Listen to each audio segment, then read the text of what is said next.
Hello students, my self सलोनी जैन। इस video के अंदर हम नेशनल इनकम का जो हमारे पास में इनकम मेथड है उसको डिस्कस करने वाले हैं। एंड इस वीडियो के अंदर मैं लास्ट में एक क्वेश्चन डिस्कस करूंगी जिसके अंदर मैं कुछ ट्रिक्स बताऊंगी किस तरह से नेशनल इनकम का क्वेश्चन सोल्व होता है, किस तरह से हम फॉर्मूला बना सकते हैं। सो लास्ट तक मेरे इस वीडियो को जरूर देखना। Let's start. सबसे पहले देखो, हमें ये पता होना चाहिए जो हमारे पास में इनकम मेथड है जिसको हम डिस्ट्रीब्यूटेड शेयर मेथड और फैक्टर पेमेंट मेथड भी बोलते हैं।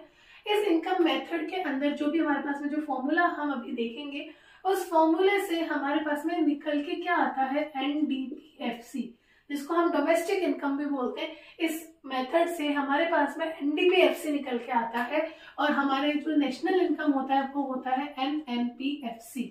ठीक है, नेशनल इनकम को हम क्या बोलते हैं, NNPFC। और इस मेथड से हमारे पास में निकल के आता है डोमेस्टिक इनकम।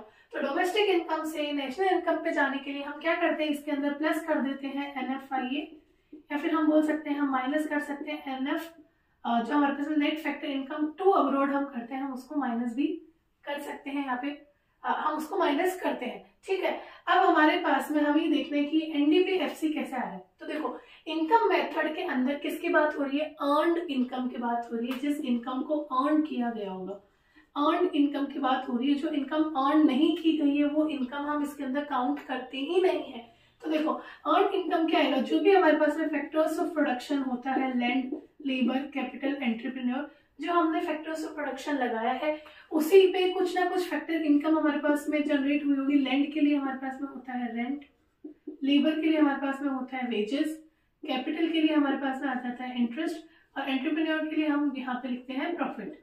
ठीक है, तो ये हमारे पास में क्या आ गया, फैक्टर इनकम आ गई।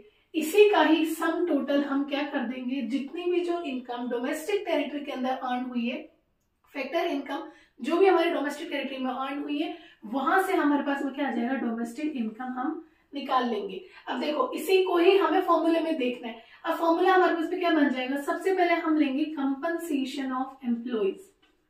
कंपनसेशन ऑफ एम्प्लॉइज, इसके अंदर क्या आता है, जो भी हमने एम्प्लॉइज को कंपनसेशन दिए, जो हमारा लेबर वाला जो पोर्शन है ना वो इसके अंदर काउंट होता है कंपनसेशन ऑफ एम्प्लॉइज के अंदर।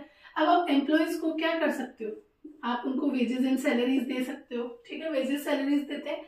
आप उनको पेमेंट कर सकते हो काइंड के अंदर भी, पेमेंट जो होता है वो काइंड में भी हो सकता है। ठीक है, इसके अलावा आप क्या कर सकते हो, उनको जो सोशल सिक्योरिटी बेनिफिट्स है, सोशल सिक्योरिटी स्कीम्स के जो बेनिफिट है उसके अंदर भी एम्प्लॉयर अपना कॉन्ट्रीब्यूशन दे सकता है। एंड लास्ट यहाँ पे हमारे पास में आ जाता है रिटायरमेंट पेंशन। अब देखो, यहाँ पे वर्ड मैंने यूज किया है रिटायरमेंट पेंशन। रिटायरमेंट का मतलब क्या हो गया है, आपने पूरी मतलब आपने वहां पे सर्विसेज दी है, आप रिटायर हो रहे हो तो आपको पेंशन मिल रहा है, तो ये एक अर्न इनकम है। दूसरा हमारे पास में होता है old age pension. Old age pension ना वो अर्न नहीं की गई, ठीक है, वो तो सिर्फ एक स्कीम थी, तो उसको हम ट्रांसफर पेमेंट बोलते हैं, तो वो काउंट नहीं होगी। लेकिन रिटायरमेंट पेंशन काउंट होगी क्योंकि इसके लिए तो आपने सर्विसेज दी है। अब देखो, ये जो वेजेस एंड सैलरीज है, मान लो आपकी जो सैलरी थी वो 1 लाख रुपीज की आपकी सैलरी है। इस 1 लाख रुपए की सैलरी में से आपको मिले ही 90,000 है। जो 10,000 था वो एम्प्लॉयर ने आपका रोक लिया था और उस 10,000 को एम्प्लॉयर ने आपके PF अकाउंट के अंदर क्या कर दिया, डिपॉजिट करवा दिया। तो वो तो यहाँ पे आ गया, एम्प्लॉयर का कॉन्ट्रीब्यूशन तो यहाँ पे आ चुका है। अब इस 90,000 में से आप हो सकता है इनकम टैक्स पे करोगे। ठीक है, आपने इनकम टैक्स पे किया, आपने खुद ने भी आपने PF में इन्वेस्ट किया, ठीक है, सोशल सिक्योरिटी स्कीम्स में आपने भी इन्वेस्ट किया होगा। पर हमने जब ये 90,000 पूरा ही यहाँ ले लिया है वेजेस एंड सैलरीज के अंदर, तो हम अलग से जो इनकम टैक्स, जो PF के अंदर कॉन्ट्रीब्यूशन जो एम्प्लॉय खुद करता है वो हम अलग से काउंट नहीं करेंगे क्योंकि वो वेजेस एंड सैलरीज का ही पार्ट होता है। अब दूसरा आता है पेमेंट इन काइंड, ये हम कंसिडर करेंगे, एम्प्लॉयर का कॉन्ट्रीब्यूशन हम कंसिडर करेंगे और रिटायरमेंट पेंशन हम कंसिडर करेंगे। अगर हमें क्वेश्चन के अंदर सीधा सीधा compensation of employees he given है तो हम वेजेस एंड सैलरीज या फिर इनमें से किसी को भी अलग से काउंट नहीं करेंगे। कंफ्यूज करने के लिए क्या करते हैं, यहाँ पे हमारे पास में एम्प्लॉय का कॉन्ट्रीब्यूशन दे देते हैं, इनकम टैक्स को क्वेश्चन के अंदर दिखा देते हैं, ओल्ड एज पेंशन दिखा देते हैं, तो इस तरह से कंफ्यूज हो सकते हैं। लेकिन यहाँ पे कंफ्यूज नहीं होना है। अगर हमें अलग सीधा सीधा कंपनसेशन ऑफ एम्प्लॉइज गिवन है तो हमें इनमें से कुछ भी नहीं लेना है। अगर हमें एम्प्लॉय का कॉन्ट्रीब्यूशन गिवन है वो भी हमें नहीं लेना है क्योंकि वो वेजेस एंड सैलरीज का ही पार्ट है। ठीक है, ये हमारे पास में फर्स्ट चीज आई कंपनसेशन ऑफ एम्प्लॉइज। सेकेंड देखो, ये एक पोर्शन तो हो गया। अब बचता है रेंट, इंटरेस्ट, प्रॉफिट। इसको क्या बोलते हैं, इसको बोलते हैं ऑपरेटिंग सरप्लस का पार्ट। ये सब किस में आ जाते हैं हमारे पास में, ऑपरेटिंग सरप्लस में आ जाता है। मतलब जो भी हमारे बिजनेस के जो ऑपरेशंस है उसके अंदर अब लेबर निकलने के बाद में, मतलब कंपनसेशन ऑफ एम्प्लॉयज देने के बाद में जो भी सरप्लस बच रहा है उसको हम कहाँ पे डिवाइड कर देंगे, रेंट, इंटरेस्ट और प्रॉफिट के अंदर। ठीक है, तो इसमें हमारे पास में 3 चीजें आ जाएगी, वो है रेंट, इंटरेस्ट और प्रॉफिट। अब ये जो प्रॉफिट है, इस प्रॉफिट को भी सब डिवाइड करेंगे। प्रॉफिट का कुछ पोर्शन डिविडेंड में चला जाता है, प्रॉफिट का कुछ पोर्शन कॉर्पोरेट टैक्स के अंदर चला जाता है, जो कंपनीज टैक्स पे करती है, और प्रॉफिट का कुछ पोर्शन अनडिस्ट्रीब्यूटेड प्रॉफिट में भी रहता है। मतलब जिस प्रॉफिट को आपने डिस्ट्रीब्यूट ही नहीं किया है, या फिर हम बोल सकते हैं जो हमारी क्या हो गई, रिटेन्ड अर्निंग्स हो गई है, तो ये हमारे पास में प्रॉफिट का बाइफर्केशन है। अब देखो, अगर क्वेश्चन के अंदर आपको सीधा प्रॉफिट गिवन है तो आप इनको अलग से नहीं लोगे। अगर बाई चांस क्वेश्चन के अंदर प्रॉफिट गिवन नहीं है, ये आपको अलग से गिवन है, तो आप इनको साथ में ऐड कर देना। बाकी रेंट और इंटरेस्ट आपको क्वेश्चन के अंदर गिवन होगा, अगर नहीं गिवन है तो हमें उसको 0 ले लेना है। थर्ड चीज जो हमारे पास में बचती है वो होता है मिक्स्ड इनकम, या फिर हम बोल सकते हैं सेल्फ एम्प्लॉयड इनकम। कई बार क्या होता है ना, बहुत सारी जगह जो फैमिली बिजनेस होते हैं उसके अंदर जो एंटरप्रेन्योर होता है उसकी खुद की लैंड होती है, लेबर होती है, कैपिटल होती है, वो खुद ही उसमें काम कर रहा होता है। तो उसके उस कंडीशन के अंदर क्या होता है ना, हम रेंट, वेजेस, इंटरेस्ट, प्रॉफिट इनको हम अलग अलग नहीं कर पाते। ठीक है, उसको हम उसका अलग एस्टिमेशन ही नहीं कर पाते। तो जहां पे हम इस तरह का एस्टिमेशन नहीं कर सकते हैं, वहां पे सीधा सीधा मिक्स्ड इनकम हम कंसिडर कर लेते हैं। तो अब देखो, इसके अंदर फॉर्मूला हमारे पास में क्या बन गया, जो डोमेस्टिक इनकम निकल के आती है हमारे पास में 3 चीजें हैं इसके अंदर। एक है कंपनसेशन ऑफ एम्प्लॉयज, दूसरा है ऑपरेटिंग सरप्लस और तीसरा है मिक्स्ड इनकम। मिक्स्ड इनकम के अंदर तो सेल्फ एम्प्लॉयड के जो भी इनकम है, ठीक है, हम सेल्फ एम्प्लॉयड है तो उस केस के अंदर क्योंकि एस्टिमेशन नहीं हो सकता है तो हम उसी को कंसिडर करते हैं। ऑपरेटिंग सरप्लस के अंदर हमारे पास में आया था रेंट, इंटरेस्ट और प्रॉफिट। प्रॉफिट के अंदर फिर हमारे पास में 3 चीजें थी, डिविडेंड, कॉर्पोरेट टैक्स और अनडिस्ट्रीब्यूटेड प्रॉफिट, जिसको हम रिटेन अर्निंग्स भी बोल सकते हैं। एंड कंपनसेशन ऑफ एम्प्लॉयज के अंदर हमारे पास में था wages and salaries, payment in kind, social security scheme के अंदर एम्प्लॉयर का कंट्रीब्यूशन और रिटायरमेंट पेंशन। इस पूरे फॉर्मूले से हमारे पास में निकल के आता है एनडीपीएफसी, डोमेस्टिक इनकम निकल के आती है। इसके अंदर हम ऐड करेंगे NFI, net factor income from abroad, तो हमारे पास में निकल के आ जाएगा एनएनपीएफसी। ये था हमारे पास में इनकम मेथड। अब देखो, इसके अंदर क्वेश्चंस कई बार क्या हो जाता है ना, बोर्ड्स के अंदर ना आपसे सीधा सीधा प्रिकॉशंस पूछ लेते हैं कि पर्टिकुलर इनकम मेथड के आपको 2 प्रिकॉशंस लिखने हैं या 3 प्रिकॉशंस लिखने हैं। ठीक है, तो उस केस के अंदर ये 2 से 3 नंबर का अगर क्वेश्चन आता है तो बहुत इजीली आप स्कोर कर सकते हो। आपको बस कुछ प्रिकॉशंस इसमें ध्यान देने हैं। देखो, सबसे पहला क्या है, जो भी ये ओल्ड एज पेंशन हो गया, अनएम्प्लॉयमेंट अलाउंसेस। अनएम्प्लॉयमेंट अलाउंसेस का मतलब क्या हो गया कि आप काम नहीं कर रहे हो, आपको यूं ही अलाउंसेस मिल रही है, एम्प्लॉयड ही नहीं हो आप, तो इसका मतलब आपने किसी भी तरह की फैक्टर सर्विसेज दी ही नहीं। अगर फैक्टर सर्विसेज दी ही नहीं है तो आपने कुछ भी जो इनकम आपके पास आ रही है वो आपने अर्न नहीं की, वो अनअर्न्ड इनकम है। ठीक है, तो unemployment allowances, scholarships, pocket expenses, ये सब क्या है, ट्रांसफर पेमेंट्स है, और इसीलिए ये नेशनल इनकम के अंदर कंसिडर नहीं होता है। अब देखो, जो ये हमारे पास में इनकम फ्रॉम इलीगल एक्टिविटीज है, जैसे फॉर एग्जांपल थेफ्ट हो गया, गैम्बलिंग हो गया, अगर कोई चोरी कर रहा है तो इन सब की इनकम तो कंसिडर नहीं होगी, क्योंकि इसका पता कैसे लगेगा, चोर आके खुद तो बोलेगा नहीं कि हमने इतना इतना चोरी से कमाया है तो हम काउंट करेंगे, तो पता ही नहीं चल सकता ना कि चोरी से कितनी इनकम जो भी है जनरेट हो रही है, तो इसलिए ये काउंट नहीं होगा। ठीक है, अब हमारे पास में थर्ड पॉइंट है commission, brokerage on sale and purchase of second hand goods. देखो, सेकंड हैंड गुड्स को वैसे तो नहीं लेते, उसकी सेल वैल्यू तो हम कंसिडर नहीं करेंगे, क्योंकि वो गुड्स एक बार कंसिडर हो चुका है, दोबारा उस गुड्स का कुछ भी मैन्युफैक्चर नहीं हुआ ना, कुछ भी नया गुड्स एड ऑन नहीं हुआ, इसलिए हम उस गुड्स को तो नहीं लेंगे। लेकिन उस पर्टिकुलर गुड्स को सेल या परचेज करने में जो भी कुछ कमीशन या फिर ब्रोकरेज अगर लगा है, तो इस कंडीशन में यहाँ पे कुछ ना कुछ सर्विस प्रोवाइड हुई है, तो कमीशन और ब्रोकरेज जो है वो कंसिडर होता है। ठीक है, अब आता है income in terms of windfall gains, जैसे लॉटरी है, तो लॉटरी वाली इनकम भी कंसिडर नहीं होती, क्योंकि यहाँ पे किसी भी तरह का प्रोडक्शन नहीं हो रहा है, किसी भी तरह की गुड्स एंड सर्विसेज का प्रोडक्शन नहीं हुआ है। या फिर हम बोल सकते हैं कैपिटल गेन्स, तो कैपिटल गेन्स के अंदर भी कुछ भी नया प्रोडक्शन नहीं हो रहा है, इसलिए ये कंसिडर नहीं होता है। जहाँ पे कुछ नया प्रोडक्शन हुआ होगा, नया production of goods and service हुआ होगा, वहीं पे ही हम उसको नेशनल इनकम के अंदर काउंट करते हैं। अब आता है imputed rent of owner occupied houses.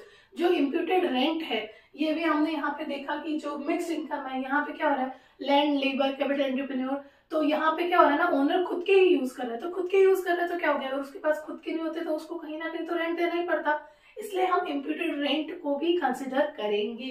National income के अंदर रेंट वाला जो पोर्शन है वहीं पे ये काउंट हो जाएगा।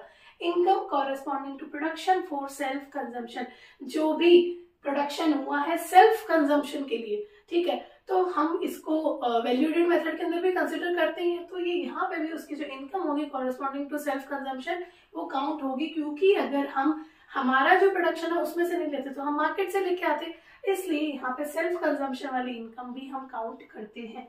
Income tax, income tax already discuss कर चुकी हूँ, ये वेजेस एंड सैलरीज में से ही आप पे करते हो, इसलिए इनकम टैक्स काउंट नहीं होगा। नेक्स्ट हमारे पास में आता है employer contribution to social security scheme, ये कंसिडर होगा अगर कंपनसेशन ऑफ एम्प्लॉयज सीधा सीधा नहीं गिवन है। अगर हमारे पास में वेजेस एंड सैलरीज गिवन है और ये गिवन है तो हम इन दोनों को ऐड कर देंगे, पर सीधा सीधा कंपनसेशन ऑफ एम्प्लॉयज अगर गिवन है तो काउंट नहीं होगा। लास्ट मैंने यहाँ लिखा है employees contribution to social security scheme, तो एम्प्लॉय का कॉन्ट्रीब्यूशन तो नहीं आएगा, क्यों, क्योंकि ये वेजेस एंड सैलरीज के अंदर ऑलरेडी ऐड हुआ है, ठीक है। ये हमारे पास में इनकम मेथड का पूरा एक्सप्लेनेशन और प्रिकॉशंस यहाँ पे है। इसका एक क्वेश्चन हम डिस्कस करते हैं, क्वेश्चन किस तरीके से आता है। फॉर्मूला देखो, हमें सिर्फ इतना याद रखना है कि इस इनकम मेथड से हम जो निकालते हैं वो क्या निकालते हैं, NDPFC। अगर हमें इतना याद रहेगा तो हम क्वेश्चन इजीली कर पाएंगे।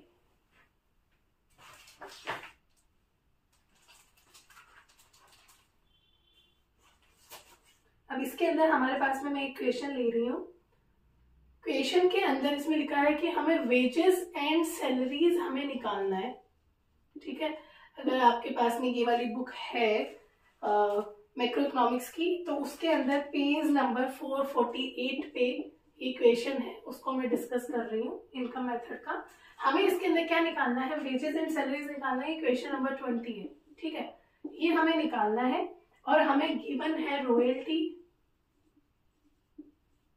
50, रॉयल्टी हम काउंट करते हैं, हमें गिवन है रेंट 100, इंटरेस्ट 400, इसके बाद में हमें नेट इनडायरेक्ट टैक्सेस गिवन है हमारे पास में 70, NNP हमें क्वेश्चन के अंदर गिवन है और वो है 1700, इसके बाद में हमें प्रॉफिट गिवन है इसके अंदर 300, फिर हमारे पास में है net factor income to abroad, तो हमारे पास में टू अब्रोड वाला पॉइंट है यहाँ पे, ठीक है, इसमें बहुत ध्यान से सॉल्व करना चाहिए इसको, -20।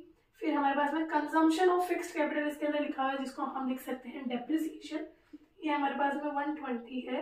Social security contribution by employer, employer का कॉन्ट्रीब्यूशन इसके अंदर गिवन है हमारे पास में 60, और एम्प्लॉय का भी कॉन्ट्रीब्यूशन क्वेश्चन के अंदर गिवन है, और ये हमारे पास में है एम्प्लॉय का कॉन्ट्रीब्यूशन 40, ठीक है। इस क्वेश्चन के अंदर हमें वेजेस एंड सैलरीज हमें निकालना है, तो ये क्वेश्चन हम देखते हैं।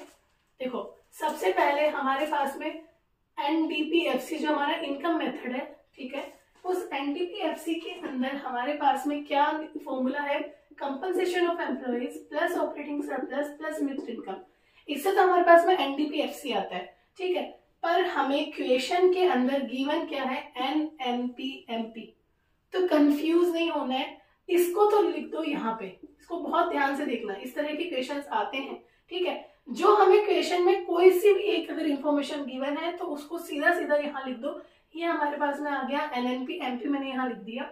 अब मैंने NNPMP के इक्वल्स टू में COE plus OS plus mixed income लिखा है, हमें पता है कि इससे हमारे पास में आता है NDPFC, तो अब हम क्या करेंगे, इसके आगे का फॉर्मूला खुद से बना लेंगे। अब देखो, यहाँ पे भी नेट चाहिए, यहाँ पे भी नेट चाहिए, तो डेप्रिसिएशन का कुछ लिंक ही नहीं है, तो डेप्रिसिएशन हमारे काम में नहीं आएगा। अब यहाँ पे हमें चाहिए नेशनल, हमारे पास में होना चाहिए, फिलहाल हम डोमेस्टिक पे है, तो हम क्या करेंगे, यहाँ पे लिख दूंगी मैं plus NFIA, net factor income में इसके अंदर ऐड कर दूंगी, तो अब हमारे पास में क्या निकल के आ गया, इसके अंदर मैंने ये जोड़ा, इसके बाद में हम पहुंच चुके NNPFC पे आ चुके हैं हम, ठीक है। डोमेस्टिक इनकम में NFIA ऐड किया, net factor income from abroad, तो हम कहाँ पे आ गए, NNPFC पे आ गए। अब इसके बाद में देखो, हम फैक्टर कॉस्ट पे फिलहाल हमें चाहिए मार्केट प्राइस, तो फैक्टर कॉस्ट पे ही है, तो अभी इसके अंदर टैक्सेस जुड़ने हैं, तो इसके अंदर मैं लिख देती हूँ प्लस टैक्सेस और माइनस सब्सिडीज। ये जो टैक्सेस है यहाँ पे इनडायरेक्ट टैक्स की बात हो रही है, या फिर मैं सीधा सीधा लिख सकती थी प्लस एनआईटी, ऐसे भी हम लिख सकते हैं। हमें क्वेश्चन के अंदर क्या गिवन है, सीधा सीधा नेट इनडायरेक्ट टैक्सेस ही गिवन है, तो मैं इसको सीधा सीधा प्लस एनआईटी यहाँ पे लिख देती हूँ। अब इससे क्या होगा, ये जो दोनों इक्वेशन है, ये दोनों इक्वेशन आपस में बराबर हो गई। एनएनपी एमपी हमें इक्वेशन में गिवन था, इस फॉर्मूले से हमारे पास में एनडीपी एफसी आना था। आगे मैंने एनएफआई और ये जो दो एडजस्टमेंट्स डाले, इससे यहाँ पे भी एनएनपी एमपी ही आ रहा है और यहाँ पे भी हमारे पास में एनएनपी एमपी ही आ रहा है। अब देखो क्वेश्चन के अंदर वेजेस एंड सैलरीज पूछा है, और wages and salaries compensation of employees का पार्ट होता है। तो हम क्या करेंगे, वेजेस एंड सैलरीज की जगह एक्स की वैल्यू लिख देंगे और हम एक्स को यहाँ पे फाइंड आउट कर लेंगे। हमने यहाँ पे लिखा 1700, ये हमें गिवन था। NNP MP compensation of employees के अंदर हमारे पास में 4 चीजें होती है, wages and salaries, payment in kind जो हम करते हैं, सोशल सिक्योरिटी स्कीम और रिटायरमेंट पेंशन। इसमें से वेजेस एंड सैलरीज तो हमें निकालनी है, तो उसको तो मैंने लिख दिया एक्स, ठीक है। सेकेंड, हमें पेमेंट इन काइंड गिवन नहीं है, वो हमारे लिए 0 ही हो चुका है। प्लस सोशल सिक्योरिटी स्कीम के अंदर हम एम्प्लॉयर का कंट्रीब्यूशन लेते हैं, एम्प्लॉय का नहीं लेते हैं, तो ये हमारे पास में आ गया 60। प्लस रिटायरमेंट पेंशन हमें गिवन नहीं है, ठीक है। ये हमारे पास में हो गया कंपनसेशन ऑफ एम्प्लॉयज का पार्ट, इसके अंदर से मैं 0 हटा देती हूँ, मैं सीधा लिख देती हूँ x प्लस 60 प्लस, ये कंप्लीट हो चुका। ऑपरेटिंग सरप्लस के अंदर हमारे पास में 3 चीजें होती है, डिविडेंड, रिटेन अर्निंग्स और कॉर्पोरेट टैक्सेस होते हैं। अब इसके अंदर हमें गिवन है नहीं, ये तीनों चीजें तो होती है प्रॉफिट का पार्ट। फिलहाल हमारे पास में होता है रेंट, इंटरेस्ट और प्रॉफिट, ये 3 चीजें होती है, रेंट, इंटरेस्ट, प्रॉफिट। हमें रेंट गिवन है, इंटरेस्ट गिवन है, तो मैं सीधा लिख देती हूँ 100, 400 और प्रॉफिट भी हमें गिवन है 300, तो हमें ज्यादा दिमाग लगाने की जरूरत नहीं, हमें सीधा प्रॉफिट गिवन है। अब अगर क्वेश्चन के अंदर डिविडेंड यहाँ पे लिखा होता डिविडेंड 10, यहाँ पे लिखा होता अनडिस्ट्रीब्यूटेड प्रॉफिट 20, तो ये सब चीजें फिर कंफ्यूज करने के लिए दी हुई अलग से नहीं लेनी है, अगर प्रॉफिट गिवन था तो हमारे पास में ये भी काम में आ गया। प्लस रॉयल्टी भी ऐड होती है, क्योंकि रॉयल्टी भी ऑपरेटिंग सरप्लस का ही पार्ट होता है, ठीक है। ये हमारे पास में ऑपरेटिंग सरप्लस आ गया। मिक्स्ड इनकम क्वेश्चन के अंदर गिवन नहीं है, तो मिक्स्ड इनकम हमारे पास में हो गया 0, ठीक है। अब हमें चाहिए यहाँ पे net factor income from abroad, और हमारे पास में यहाँ गिवन है net factor income to abroad. ये टू अब्रोड गिवन है और उसके आगे भी -20 करके यहाँ पे लिख दिया है। तो इस केस के अंदर हम क्या करेंगे, ये टू अब्रोड है और -20, मतलब एक्चुअल में ये बन क्या गया, एनएफआई बन चुका है, तो net factor income from abroad बन चुका है, माइनस माइनस ऑलरेडी प्लस हो चुका है। मतलब अगर हम यहाँ पे टू अब्रोड होता तो हम उसको माइनस करते, माइनस करके मैंने -20 लिख दिया, तो ये सॉल्व करने पे हमारे लिए +20 बन जाएगा। ये हमारा एनएफआई का एडजस्टमेंट हो गया। लास्ट के अंदर हमें चाहिए plus NIT, net indirect taxes हमारे पास में गिवन है 70। बस ये हमारे पास में इंफॉर्मेशन थी, इसके अंदर हमारे पास में डेप्रिसिएशन हमारे काम नहीं आया और ये एम्प्लॉय का कंट्रीब्यूशन हमारे काम नहीं आया। इस इक्वेशन को हम सॉल्व करते हैं, यहाँ पे हमें x की वैल्यू निकालनी है। हम कैसे निकालेंगे, ये हमारे पास में हो गया 60 और 100, 160, 400, 560, 860 एंड 50, 910 प्लस 20 प्लस 70 मतलब प्लस 90, ऐसे लिख दूं। अब ये हमारे पास में प्लस x ये रहता है, इसके बाद में इसको हम ऐड करेंगे तो हमारे पास आ जाएगा 1000 प्लस x, इधर हमारे पास में है 1700, x की वैल्यू हमारे पास में 1700 माइनस 1000 कितना आ जाएगा 700। ये हमारे पास में क्या आ गया है, वेजेस एंड सैलरीज। ये हमसे क्वेश्चन ने मांगा था, दैट्स इट। देखो इस क्वेश्चन के अंदर एग्जैक्टली किया क्या है, हमें एक ना एक चीज गिवन होगी, NNP MP, GNP MP, GDP MP, कुछ तो इन्फॉर्मेशन गिवन होगी। अगर नहीं गिवन है तो बहुत इजी, सीधा सीधा हमें वो नेशनल इनकम या फिर डोमेस्टिक इनकम निकालने के लिए कहेगा, तो वो हम डायरेक्टली निकाल सकते हैं। अगर हमें कुछ भी गिवन है तो उसको राइट हैंड साइड रख दो और फिर मतलब उसको एक साइड रख दो एंड दूसरी साइड में जो भी आपका मेथड है उसका फॉर्मूला लिखो, उस फॉर्मूले से क्या निकल रहा है वो याद रखो। इस फॉर्मूले से डोमेस्टिक इनकम निकलती है तो वो यहाँ पे लिखा, फिर डोमेस्टिक इनकम से लेके जो यहाँ आपने लिखा है उसका जो एडजस्टमेंट होना है वो यहाँ पे आगे लिख दो, उससे क्या होगा, आपकी इक्वेशन बराबर हो जाएगी। जो आपसे पूछा है उसको आप एक्स रखो एंड उसके बाद में इस क्वेश्चन को सॉल्व करो, आप बहुत इजीली इस क्वेश्चन को कर पाओगे। ये इसके अंदर ट्रिक है, आपको अलग से फॉर्मूलाज याद नहीं करने, ठीक है। आपको सिर्फ ये मेथड का फॉर्मूला पता होना चाहिए। और जो हमारे पास में जो तीन एडजस्टमेंट वाले फॉर्मूले हैं, ग्रॉस से नेट, डोमेस्टिक से नेशनल इनकम, या फिर फैक्टर कॉस्ट से मार्केट प्राइस, अगर आपको वो समझना है तो उस वीडियो का लिंक मैं डिस्क्रिप्शन में दे दूंगी। यहाँ पे ये बहुत इंपॉर्टेंट है, बहुत इजी भी है।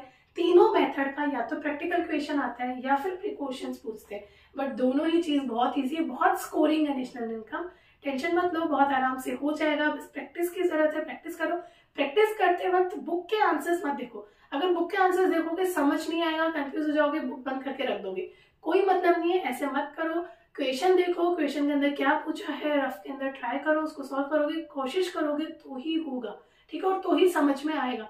बुक से सीधा देख के करोगे कुछ समझ में नहीं आएगा, एकदम डीमोटिवेट हो जाओगे, तो ऐसा काम नहीं करना है, ठीक है। अभी इस क्वेश्चन को आप सॉल्व करना, मैंने बुक का रेफरेंस, पेज नंबर सब गिवन है यहाँ पे, ट्राई करना और बाकी सारे क्वेश्चन सॉल्व करना। अगर कोई क्वेश्चन नहीं होता है तो आप मुझे बता सकते हो, मैं आप मुझसे कमेंट के अंदर पूछ सकते हो, मैं उसका आंसर देने की पूरी कोशिश करूंगी जब भी मुझे टाइम मिलेगा। That's it. अगर आपको मेरा वीडियो अच्छा लगा हो तो please like, share and subscribe. Thank you.